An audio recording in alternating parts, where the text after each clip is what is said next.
Birincisi, möhtərəm qardaşlar, insanın əd-damir, hansı ki, insanın daxilində olan Allah qorxusu. İnsana ən böyük saadəti verən odur, möhtərəm qardaşlar. Necə ki, ərəb dilində buyurur damir.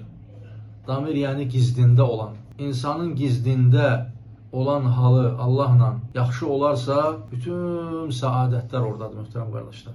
Bütün xoşbəxtçilik oradadır. İnsan Rəbbi ilə tək baş-başa qaldığı zaman nəfsini qoruya bilirsə, Allahdan layiqincə qorxa bilirsə, deməli, saadətin açarını tapa bilib. Ona görə çox mühüm bir məsələdir. Necə ki, Allah Resulü sallallahu aleyhi və səlləm 7 sinif insanın Rəbbinin kölgəsində qiyamət günü kölgələnənlərin 7-sindən biri də o kəsdir ki, zəkərallaha xaliyən fəfadat aynahu.